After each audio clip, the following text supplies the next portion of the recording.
पावसाळा आणि झाड पडल्याच्या घटनांच्या पार्श्वभूमीवर उपमुख्यमंत्री एकनाथ शिंदेंनी ठाण्यात आढावा घेतला। तसंच अधिकाऱ्यांनी जबाबदारपणे काम केलं नाही त्याचं 8 दिवसांसाठी निलंबन करण्याचा आदेश दिल्याचं शिंदेंनी सांगितलं। तसंच आवश्यक यंत्रणा राबवण्याच्या सूचना केल्या असल्याचंही त्यांनी सांगितलं।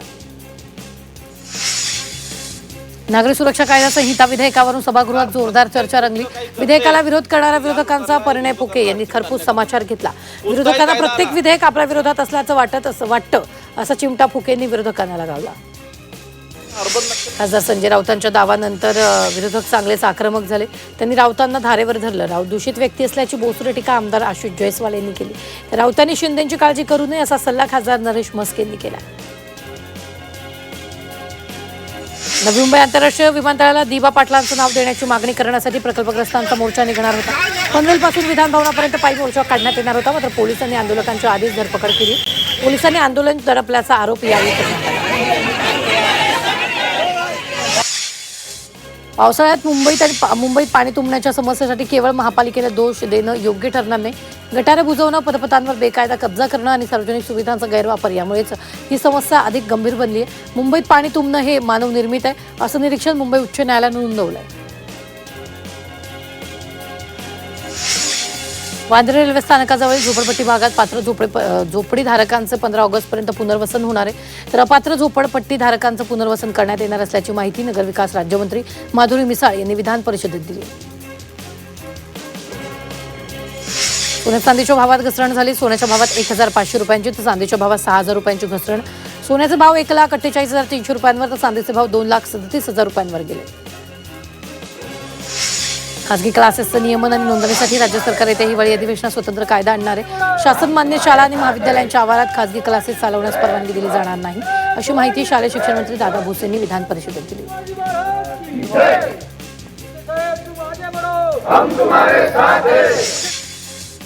राज्यातील 11वी प्रवेश प्रक्रियेत 7 जुलैपर्यंत एकूण 3,024 लाख विद्यार्थ्यांनी प्रवेश निश्चित केला।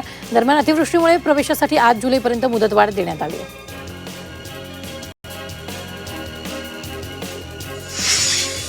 सहाय्यक प्राध्यापक पदासाठी असलेली राज्यस्तरीय पात्रता परीक्षा पुढे ढकलण्यात आली। महाराष्ट्र लोकसेवा आयोगाची परीक्षा आणि आषाढी वारीमुळे उमेदवारांची गैरसोय टाळण्यासाठी हा निर्णय घेण्यात आला। तर 6 सप्टेंबर परीक्षेची संभाव्य तारीख जाहीर करण्यात आली आहे। सलग 3ऱ्या दिवशी सुरू असलेल्या मुसळधार पावसामुळे छत्रपती शिवाजी महाराज आंतरराष्ट्रीय विमानतळाची विमानसेवा प्रभावित झाली। अनेक उड्डाणांवर त्याचा परिणाम झाला असून प्रवाशांना विमानतळावर जाण्यापूर्वी संबंधित विमान कंपनीकडून उड्डाणाची स्थिती तपासण्याचं आवाहन करण्यात आलं आहे।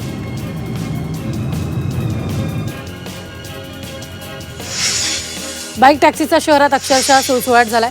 एका बाईक टॅक्सी मालकाकडून प्रतिदिन 5 रुपये आणि एका राईडसाठी 2% रक्कम सरकार आकारणार आहे। ही नवीन नियमावली 1 ऑगस्टपासून लागू करण्यात येणार असल्याची घोषणा परिवहन मंत्री प्रताप सरनाईक यांनी विधानसभेत दिली आहे।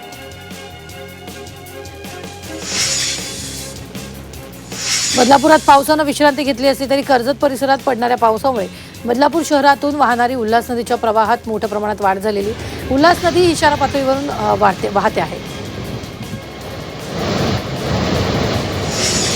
भिवंडी शहर आणि ग्रामीण भागात मागील 5 दिवसांपासून सुरू असलेल्या मुसळधार पावसामुळे सर्वत्र पाणी साचले। काल्हेरे ग्रामपंचायत क्षेत्रात तसंच गोदाम भागात मोठ्या प्रमाणावर पाणी साचले। भागातील ऑर्चिड ज्वेल्स कॉम्प्लेक्स गृहसंकुलातील 13 इमारतींमधील फ्लॅट धारकांना पाण्यातून वाट काढावी लागते। वीज पुरवठा सुद्धा 24 तास खंडित होता, त्यामुळे येथील नागरिक दुहेरी संकटात सापडले।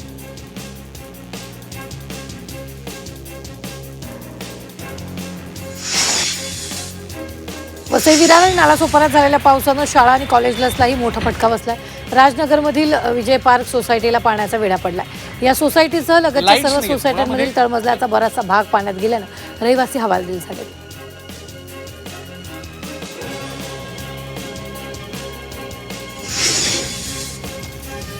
पालघरमध्ये वादळी वाऱ्याचा मुसळधार पावसाचा तडाखा बसलाय। डहाणूतील सोनाळ्याच्या खुबरोद पाडा इथं राहतं घर कोसळलं। यशवंत सापटा यांचं राहतं घर कोसळलं। घरात झोपलेले 8 जण किरकोळ जखमी झाल्याची माहिती आहे। बृहन्मुंबई महानगरपालिकेचा विहार तलाव ओसंडून वाहू लागला। गेल्या काही दिवसात या तलावाच्या पाणलोट क्षेत्रात झालेल्या पावसामुळे हा तलाव भरून वाहू लागला अशी माहिती महानगरपालिकेच्या जलअभियंता खात्याद्वारे देण्यात आली।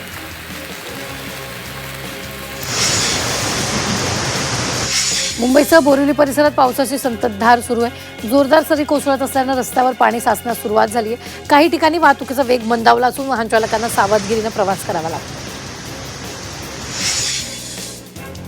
मुंबईला पाणी पुरवठा करणाऱ्या शहापूर तालुक्यातील भातसा तानसामध्ये वैतरणा आणि मोळकसागर धरण क्षेत्रातल्या गेल्या 5 दिवसांपासून मुसळधार पाऊस सुरू आहे. त्यामुळे धरणांच्या पाणी पातळीत चांगलीच वाढ झाली असून सर्व धरणं 50% भरलेली आहेत.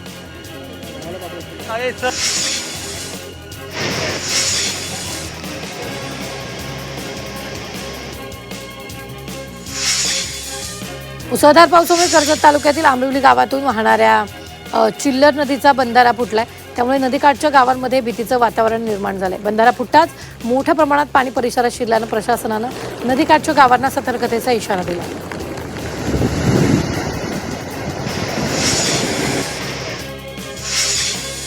गेल्या काही दिवसांपासून सुरू असलेल्या पावसामुळे अंबरनाथ शहराला पाणी पुरवठा करणारा चिखलोली धरण ओव्हरफ्लो झालाय. त्यामुळे आता अंबरनाथकरांची वर्षभराची पाण्याची चिंता मिटली. या धरणाची क्षमता 2.26 घनमीटर इतकी असून जुलै महिन्यात झालेल्या दमदार पावसामुळे हे धरण भरलंय. सतत सुरू असलेल्या मुसळधार पावसामुळे कर्जत तालुक्यातील आंबिवली गावातून वाहणाऱ्या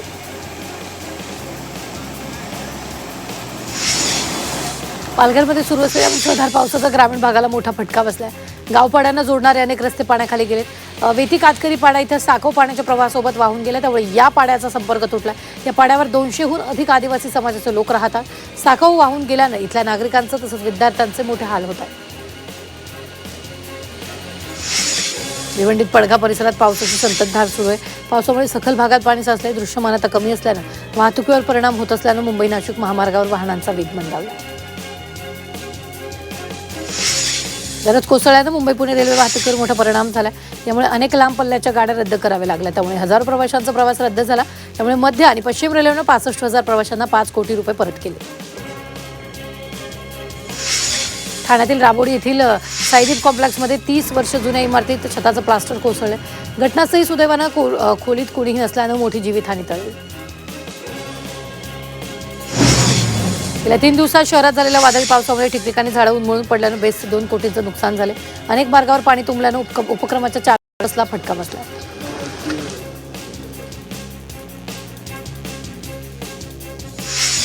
घाटकोपरच्या रमाबाई नगर भागातील झाड कोसळण्याची घटना घडली. वादळी वाऱ्यामुळे झाड कोसळले तर या घटनेत सुदैवानं कोणतीही जीवितहानी झालेली नाही. मुंबईत सुरू झालेल्या मुसळधार पावसामुळे अंधेरी सबवे पाण्याखाली गेला होता. त्यामुळे सुरक्षेच्या कारणास्तव तो वाहतुकीसह नागरिकांसाठी तात्पुरता बंद करण्यात आला. त्यामुळे नागरिकांची गैरसोय झाली. मुंबईत सुरू असलेल्या मुसळधार पावसामुळे अनेक ठिकाणी झाडं कोसळण्याच्या घटना घडल्या. झाडांच्या मुळांभोवती करण्यात आलेल्या कॉन्क्रिटीकरणामुळे पावसाचं पाणी आणि आवश्यक पोषक तत्व मुळापर्यंत पोहोचत नाहीत. त्यामुळे झाडांची मुळं कमकुवत होतात आणि मुसळधार पावसामुळे झाडं उन्मळून पडण्याचा धोका वाढतो, असा आरोप महाराष्ट्र नवनिर्माण सेनेनं केला. वसई विरारमध्ये मुसळधार पावसाचा सलग 6व्या दिवशी जोर कायम असून जनजीवन अद्याप विस्कळीत आहे. अनेक सखल भागांमध्ये पावसाचं पाणी अद्यापही साचून नसल्यानं नागरिकांना मोठ्या अडचणींचा सामना करावा लागतो. पालघरमध्ये गेल्या 4 दिवसापासून पडणाऱ्या मुसळधार पावसामुळे जनजीवन विस्कळीत झाले. अनेक गावपाड्यांमध्ये घरांमध्ये पाणी शिरले. पालघरच्या केळवे येथील मोरपाड्यामध्ये पाणी शिरल्यानं कुटुंबाची मोठी गैरसोय झाल्याचं पाहायला मिळालं. अनेकांच्या घरांमध्ये पाणी शिरल्यानं घरांमध्ये असलेले साहित्य, अन्नधान्य आणि घरातील वस्तूंचं मोठ्या प्रमाणावर नुकसान झालं.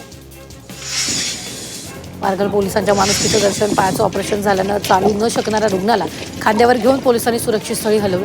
पालघरच्या सफाळे येथील देवीपाडा परिसरात पाणी भरू लागल्यानं ऑपरेशन झालेले कुलदीप जावळे घरात अडकून पडले होते. जावळेने तब्बल 1 ते 1.5 किलोमीटर खांद्यावर घेऊन पोलीस अंमलदार अल्तमश शेख यांनी सुखरूप स्थळी हलवलं. पालघर जिल्ह्यात सोमवारी झालेल्या मुसळधार पावसामुळे केळवे परिसरामध्ये पूरस्थिती निर्माण झाली होती. अशावेळी एक गरोदर महिला घरामध्ये अडकली असता तेथील आशा सेविका शेजारी आणि नागरिकांनी त्या महिलेला एका दरवाजावर ठेवून पुरातून जवळपास 1 किलोमीटर सुरक्षित स्थळी बाहेर काढले.